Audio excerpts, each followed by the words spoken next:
Hi! So in this video I am going to talk about a question I get asked all the time of how do I know if I've got postnatal depression, or is it just baby blues? Is it normal what I'm experiencing? I get variations of this question almost daily in my work as a postpartum psychotherapist, so I'm going to break it down for you in this video to help you understand if you are experiencing postnatal depression or whether it is baby blues. So let's jump straight into the information. Firstly, we're going to look at what are the symptoms of postnatal depression as described by the NHS. And so the NHS states that the symptoms of postnatal depression are, and I'll put them on the screen now, and it basically includes most of the things that you would see in just regular depression regardless if you've got a baby. So things like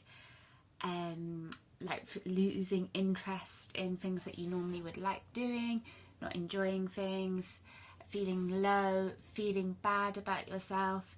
When it is postnatal depression, I would say it's often feeling bad about yourself as a mother or father, as well as just kind of feeling bad about yourself more generally. Loss of sleep, I'm not sure if it's included on here, but loss of libido, not wanting to have sex. Maybe you'd be wanting to have thoughts of harming yourself for some people. And so when we look at this list, there is something that is really obvious to me as a postpartum therapist, and I don't know whether it is obvious to you as a viewer when you're saying it, but when I look at this list, I see that the large majority of the things on here is stuff that you would experience as a new mum anyway, like not being able to sleep, feeling tired all the time. I think they're the most obvious ones. But also things like feeling bad about yourself or like you've let other people down. And there is something within our society that mums experience this all the time. Like we always feel like we've let someone else down. We've always got that dreaded mum guilt. And I don't know that many mums who don't experience that feeling. Let's just take a look at some of the others. So losing interest in doing things that you would normally really like doing. I don't know many mums who have a baby and then suddenly feel like doing everything that they always wanted to. So actually, when I look at this list, it feels very confusing to me of whether I'm experiencing depression or whether one is experiencing depression or whether I'm just going through the transition of becoming a mum.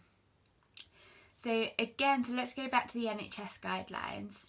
The NHS guidelines state that it would be, if you're experiencing these symptoms for over 2 weeks, then it would be classed as postnatal depression. And if it's under 2 weeks, then it would be just, baby blues. But I would suggest that I don't know many people who haven't experienced these things for more than 2 weeks.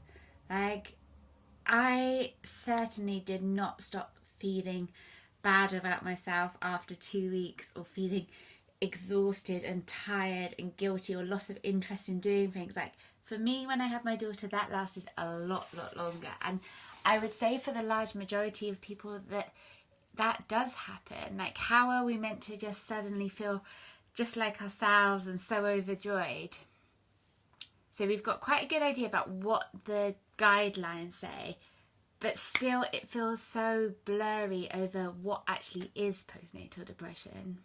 Because it is so blurry, I would actually suggest that the guidelines aren't overly helpful. And as a former NHS worker, I know how big the organisation is, how many people it has to deal with, and it has to have certain criteria for people to be able to access support as they need it. But I think it just becomes confusing. I would argue that living in a society where we have very limited support as mothers, we are also going through this huge transition. I would argue that it is the biggest emotional, physical, mental, spiritual transition that you'll ever make, becoming a mum. And it's like, when you're doing this, often with limited support, it would be really hard not to struggle.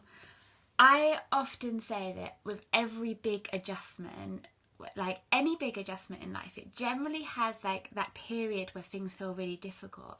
And I would argue that like the feelings, the symptoms we experience are part of that huge adjustment.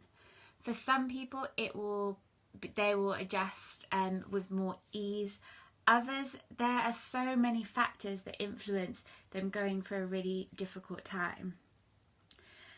And I say all this, so I believe that having a label of postnatal depression can be really helpful for some people.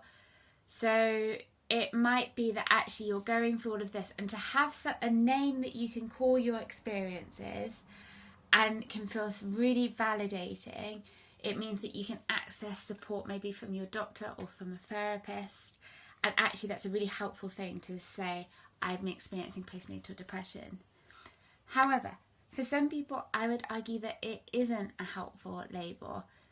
It almost suggests that there's like something wrong, or this is some like a condition you've got, whereas actually it's just going through the experiences of becoming a mum and having some really difficult times.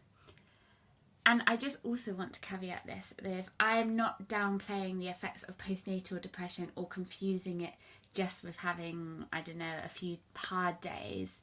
I am somebody who has had what would be described as postnatal depression, and I know how absolutely debilitating and awful my life felt for like a good period of time.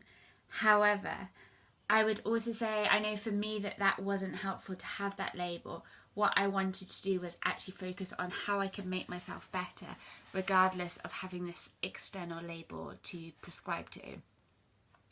So if you are questioning if you have postnatal depression or whether you are just experiencing the baby blues, may I suggest that you access some support regardless. I would go as far to say that all mums could benefit with some kind of support of all of these new therapy tools and skills that we need as new mums, like learning to regulate our emotions when we're dealing with stress, like how to look after ourselves when we're getting such limited sleep a lot of the time, how we can find ways to feel like ourselves, and self-care and self-love and all of those things, even when you're looking after a baby, and getting used to the responsibility of caring for a baby, dealing with all of that responsibility, often anxiety. I would say that actually looking after yourself, seeking support, whether that comes from a therapist or whether it comes from self-help books or from your local GP or your local mums group or a baby massage class, whatever actually feels good for you, then focusing on what you actually need rather than what you may or may not have, I would argue that you would benefit from, because you would actually be getting the support. I say that because I meet many people who don't get support because they're so consumed with the idea of, oh, do I need it? Am I actually experiencing postnatal depression? Am I not? And then that just means that they stay kind of stuck, not accessing the support that they need. So I'd love to hear your thoughts on this. Like, do you find the diagnosis or label of postnatal depression helpful? And I'd love to hear from people who do find it helpful and why they do. And then also the opposite of, maybe if that doesn't resonate or it doesn't feel helpful, and why that doesn't feel helpful for you. You can leave any comments and I will get back to you and I will read all of the comments. If you are struggling after a baby, then I have another video for you and I will link it here. And this is it's called Treatment for Postnatal Depression. I actually only wrote that because of the keywords to make it easier to find, but all of the stuff is helpful for you regardless of whether you think you're experiencing postnatal depression or whether you're just having a really tough time at the moment. Okay, lovely to speak to you and I'll see you in the next video.